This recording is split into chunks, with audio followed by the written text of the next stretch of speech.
بسم اللہ الرحمن الرحیم۔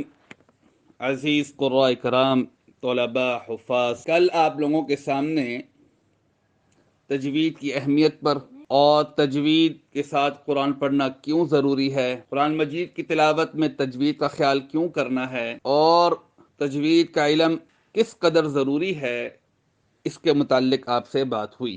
ماشاءاللہ باقی اساتذہ بھی اپنا سبق ریکارڈ کر رہے ہیں، اس سے بھی آپ مستفید ہو رہے ہوں گے۔ تجوید کے متعلق تو آپ کو معلوم ہو گیا کہ تجوید کا علم کیوں ضروری ہے۔ میں نے آپ کے سامنے قرآن مجید سے، رسول اللہ صلی اللہ علیہ وسلم کے فرمان سے، صحابہ، تابعین اور اکابر کے اقوال سے مثالیں دی تھیں کہ ان تمام چیزوں سے ہمیں یہ معلوم ہوتا ہے کہ تجوید کا علم کیوں ضروری ہے اور کس قدر اہمیت کا حامل ہے۔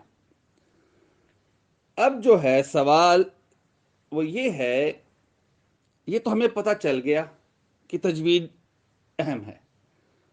اب سوال یہ بنتا ہے کہ تجوید کے علم کا حصول کیسے ہوگا، تجوید کا علم ہم سیکھیں گے کیسے؟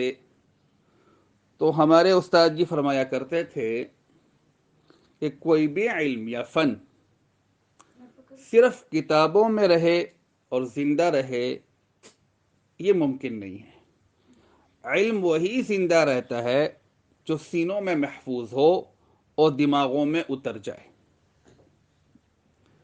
آپ نزول قرآن کو ہی دیکھ لیں کہ قرآن مجید کا جو نزول ہوا ہے وہ آپ کے سینے پر ہوا ہے اور پھر آپ کے سینے میں اس کو محفوظ کیا گیا ہے، اور پھر وہاں سے ہی سینہ بسینہ یہ علم ہم تک آیا ہے۔ رسول اللہ صلی اللہ علیہ وسلم نے صحابہ کو دیا، صحابہ نے تابعین کو دیا، تابعین نے تابعین کو دیا، اور پھر وہاں سے چلتے چلتے ہمارے اساتذہ کے ذریعے ہم تک پہنچا۔ اسی لیے علم تجوید کا علم یہ بغیر استاد کے صرف کتاب سے حاصل ہو جائے، یہ ممکن نہیں ہے۔ جیسے کہ آپ جانتے ہیں علم تجوید کو فن تجوید بھی کہا جاتا ہے۔ سوال یہ ہے، کیا علم تجوید اور فن تجوید ایک چیز ہے یا یہ دونوں الگ الگ نام ہیں اور ان کی حقیقتیں بھی الگ ہیں؟ تو جانیے اس بات کو کہ علم کسی چیز کے مکمل جان لینے کا نام ہے۔ آپ کسی علم کے قواعد کو، اصول کو، ربط کو، تعلق کو، موضوع کو سمجھ لیتے ہیں تو یہ ہے علم۔ آپ نے قواعد سیکھ لیے، آپ نے ربط سیکھ لیا، آپ نے موضوعات کو جان لیا، آپ نے اسباق کے تعلق کو جان لیا، نسبت کو جان لیا، یہ تو ہو گیا علم۔ اب فن کیا ہوگا؟ جو آپ نے علم حاصل کیا ہے اس پر آپ عملی میدان میں اتنی محنت کریں، اتنی مشق کریں کہ آپ کو اس علم پر قدرت حاصل ہو جائے، اس علم پر آپ حاوی ہو جائیں، یہ علم آپ کے دسترس میں آ جائے، تو اسے ہم کہیں گے فن۔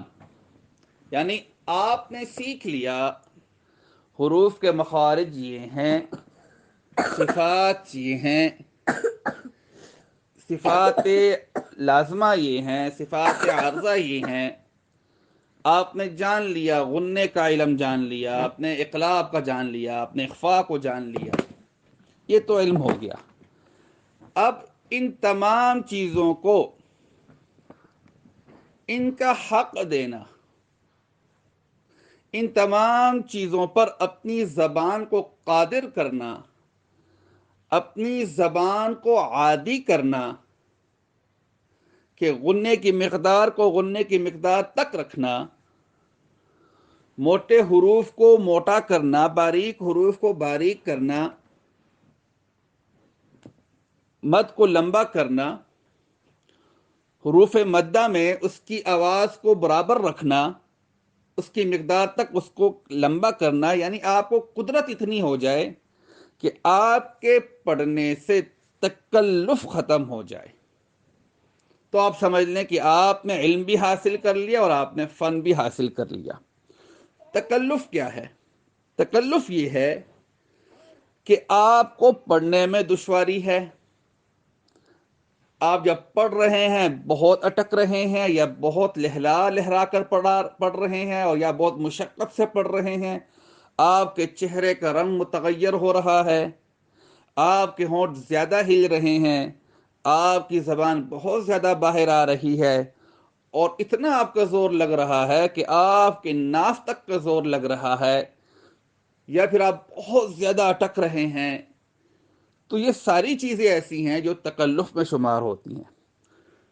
جب آپ کے پڑھنے سے تکلف نکل جائے گا اور ہر حرف پر آپ قادر ہو جائیں گے، آپ کی زبان عادی ہو جائے گی، آپ کی تلاوت میں نکھار آ جائے گا، آپ مخارج اور صفات کو صحیح ادا کرنے والے بن جائیں گے، آپ تمام قواعد کا خیال رکھنے والے بن جائیں گے، تو ہم پھر کہیں گے کہ آپ نے علم بھی حاصل کر لیا اور آپ نے فن بھی حاصل کر لیا۔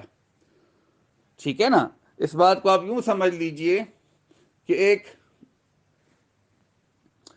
سنیارا ہے، وہ انگوٹھی بناتا ہے یا چوڑی بناتا ہے، اس کو شروع میں علم تو ہے کہ اس کو میں یہاں پکاؤں گا، اتنی دیر آگ میں رکھوں گا، اتنی دیر اس کو کوٹوں گا، اس کے بعد اس کو یہ شکل دوں گا، اس کے بعد اس کو ڈائی میں رکھوں گا۔ ٹھیک ہو گیا نا؟ یہ اس کو علم ہے۔